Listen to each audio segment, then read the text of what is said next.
This is a national emergency. An immediate shelter-in-place order has been demanded. A paranormal anomaly has been confirmed active in your area, and it is incredibly hostile towards humans. The entity is described as 8 feet tall with extremely long legs and contorted arms. There are 2 conditions that are required for it to appear. 1. The room has to be dark with no source of inside or outside light. 2. There has to be more than 1 person in the room. However, it is able to spawn, even if only one of these conditions is met. At this time, lock yourself in a well-lit room with no one in it.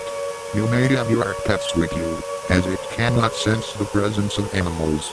Block all entrances to the room, ensuring nothing can get in. If you fail to follow these steps, then there is no hope.